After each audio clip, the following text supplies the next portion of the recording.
महाबलियों का सबसे बड़ा दुर्भाग्य होता है कि उनकी दुर्बलता सबको ज्ञात होती है। मैं जानता हूं आप जरासंध हैं। जरा ने आपके शरीर की संधि की है, इसलिए आपको मारा नहीं जा सकता, बस चीरा जा सकता है।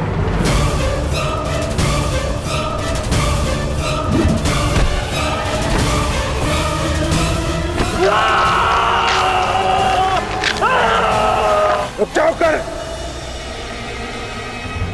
मैं पराजय स्वीकार करता हूं।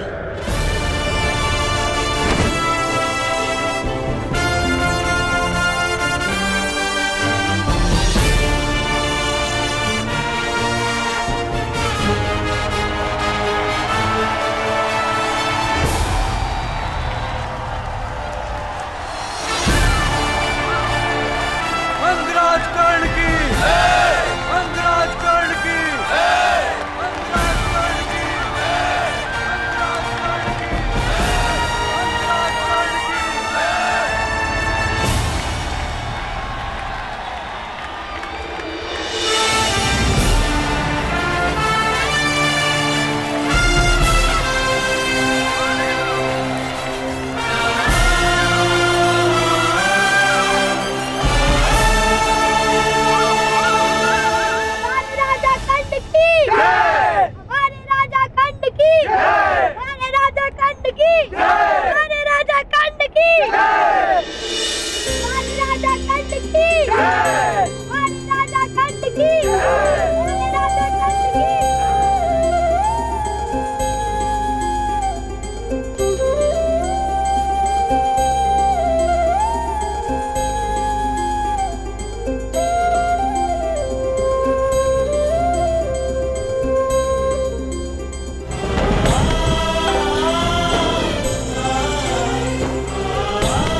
क्या कर रही हो?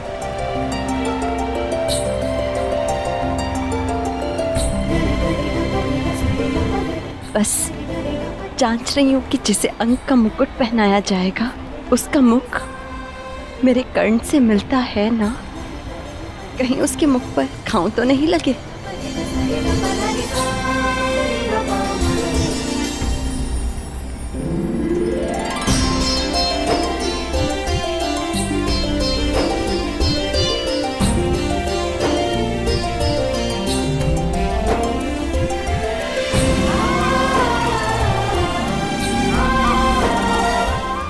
दिवस कर्ण, 21 दिवस तक तुम युद्ध करते रहे, क्या ये अधिक नहीं था? अपने चारों ओर देखो रुशाली, अंगवासियों के मुख पर कितनी प्रसन्नता है आज। इस प्रसन्नता के लिए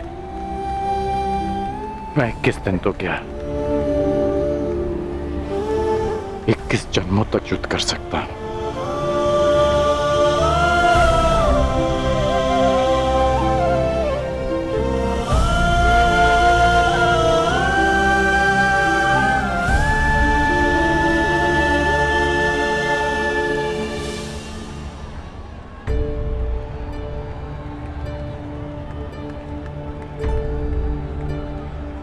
तुमने अच्छा प्रदर्शन किया कर्ण। क्योंकि मुझे अच्छा प्रशिक्षण मिला।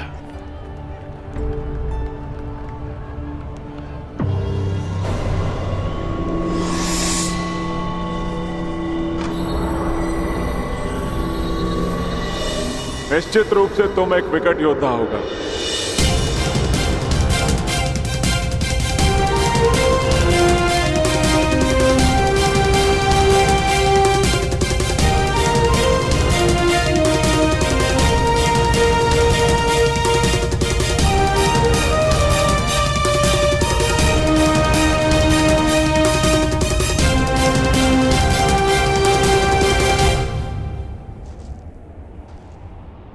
अपने जीवन में तुम जैसे शूरवीर और हठी योद्धा से मेरा आज तक सामना नहीं हुआ,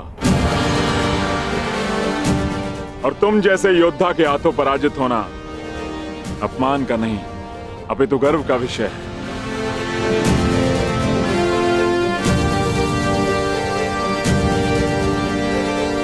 संसार जरासंध को बहुत ही कठोर और धुरंधर योद्धा समझता आया है, लेकिन ये बात बहुत कम लोग जानते हैं कि जरासंध शक्ति का पुजारी है। और आज तुमने अंग की आत्मनिर्बलता ही नहीं अपितु जरासंध का सम्मान भी पा लिया है। अंगराज, मगध की मित्रता स्वीकार करो और इस मित्रता के चिन्ह स्वरूप मैं तुम्हें मगध की मालिनी नगरी भेंट करता हूं।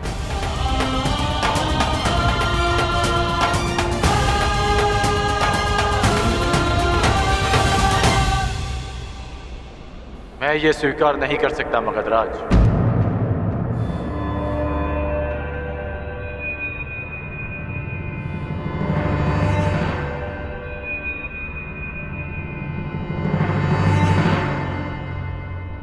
मैं अंग का शासक हूं। जब तक अंग को सम्मान नहीं मिल जाता, मैं आपका सम्मान स्वीकार नहीं कर सकता। गंगापुत्र भीष्म, ये दुर्लभ रत्न कहां से प्राप्त हुआ? क्या आपके तुनीर में ऐसे और भी अस्त्र हैं?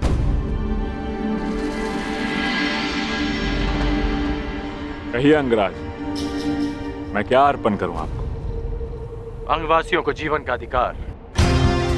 मैं चाहता हूं कि उस बांध को तोड़ दिया जाए जो अंग की समृद्धि को रोक रहा है। अंगराज, ये बांध केवल अंग की समृद्धि का स्रोत नहीं है। यदि इस बांध को तोड़ दिया गया तो मगध अपने एक बड़े संसाधन से हाथ धो बैठेगा। जो मैं मांग रहा हूं वो तो ब्याज भी नहीं, जो वर्षों तक अंग से छीना गया है। और विजेता होने के नाते शर्त रखने की स्थिति में आप नहीं, मैं हूं।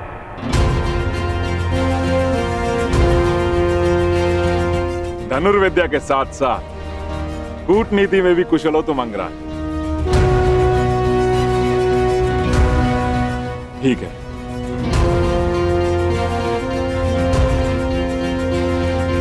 परंतु इस मांग के बदले मेरी भी एक मांग है कि मुझे जब भी तुम्हारी सहायता की आवश्यकता पड़ी, तुम एक बार मेरी सहायता करने अवश्य आओ।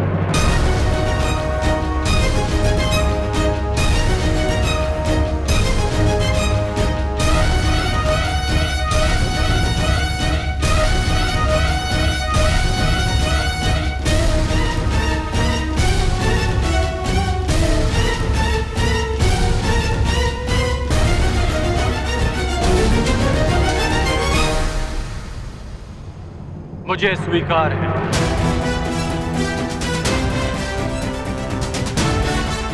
तो वचन दिया मित्र, तुम एक बार मेरी सहायता के लिए आओगे और ये जरासंध हर बार तुम्हारी सहायता के लिए प्रस्तुत होगा। तो आप ये बांध कब तोड़ेंगे? आप इस बांध को गिराने के लिए तुम्हारा केवल एक ही बाण पर्याप्त होगा अंगराज।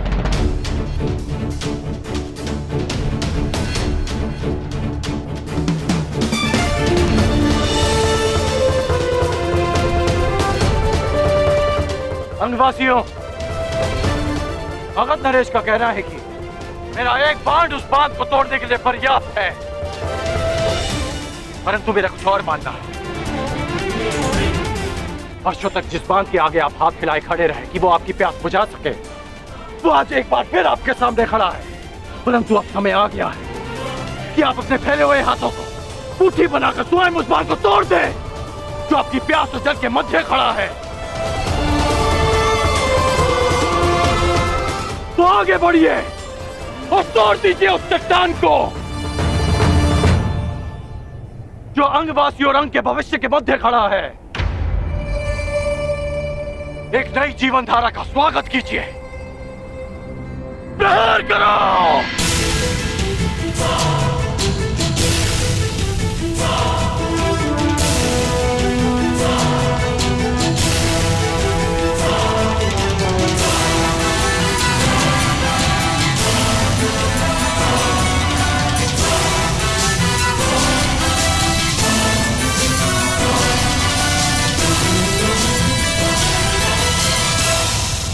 मैंने अपना अनुज और आपने अपना पुत्र खोया, और उस समय हम दोनों असहाय खड़े थे। हम बीते हुए कल को तो नहीं बदल सकते, परंतु जो कल आने वाला है वो हमारे हाथ में है। शोन की मृत्यु का प्रतिकार करने के कई अवसर मिलेंगे मुझे, परंतु ये अवसर आपका है।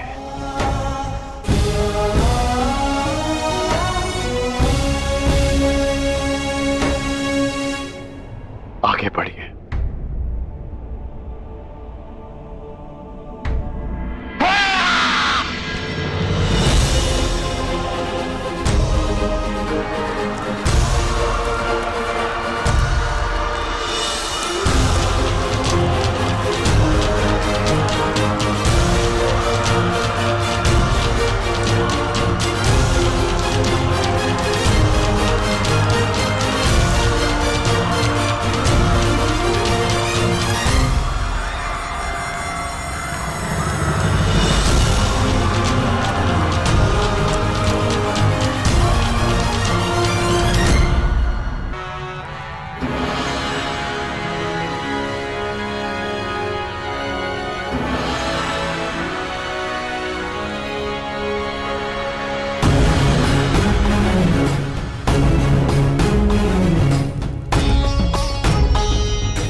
हस्तिनापुर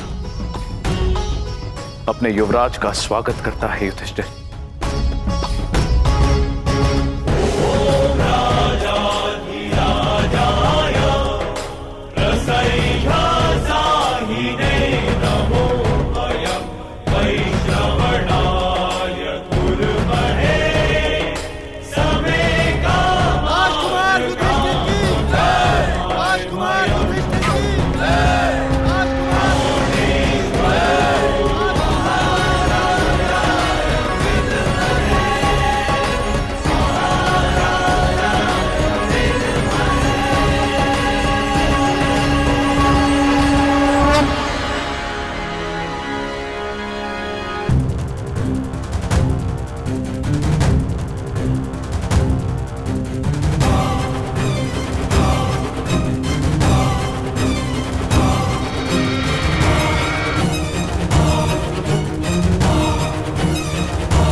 तुम्हें ये करना होगा दुशासन।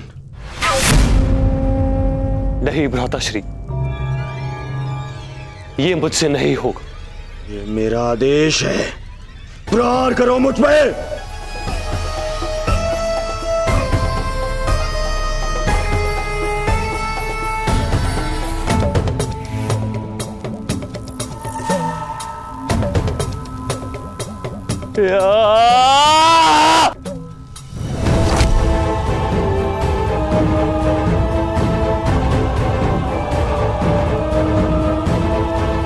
और जोर से।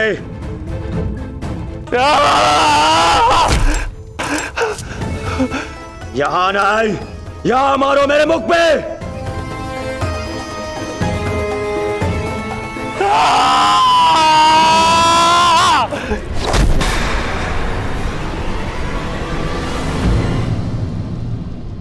दुर्योधन,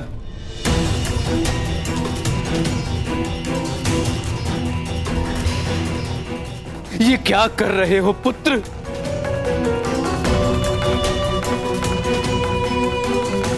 उस प्रहार की पीड़ा को न्यून करने का प्रयास कर रहा हूं जो आपने मुझ पर किया है। दुशासन, मारो मुझे।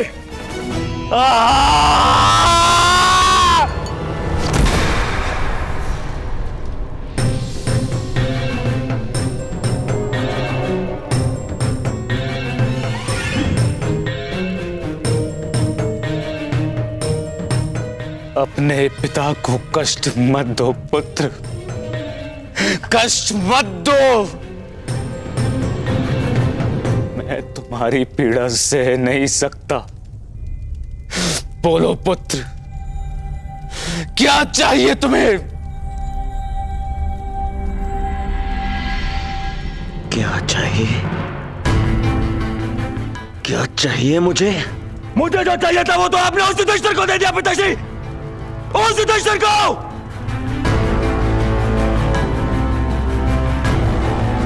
उस युवराज पद पर मेरा अधिकार था।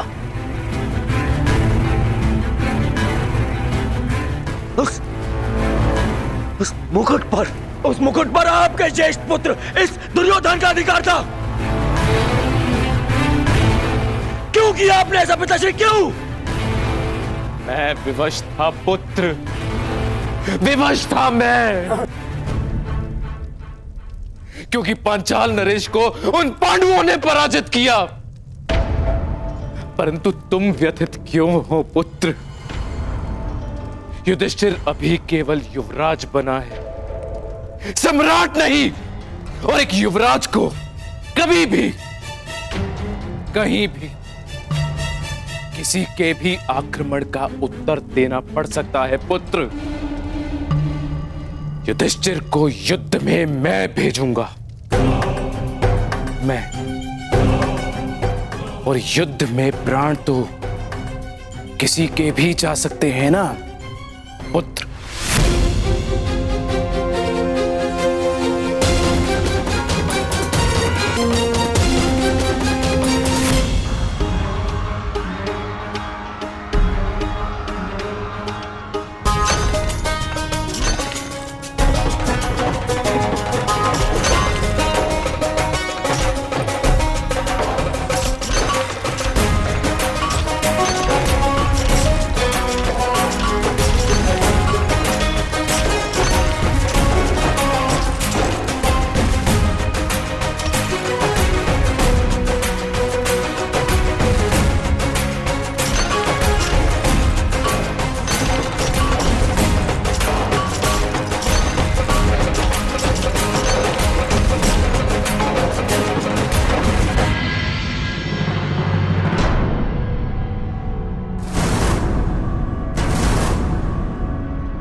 कर्ण, मैं स्वीकार करता हूं तुम्हारी योग्यता परखने में मैं असफल रहा, परंतु तुम अपनी परीक्षा में सफल हुए। तुमने अंग में परिवर्तन प्रारंभ कर दिया। तुमने सिद्ध कर दिया कि तुम राजा बनने योग्य हो। तुमने अपना वचन पूरा किया। मेरी बारी, बारी तुम्हारे वास्तविक राज अभिषेक की।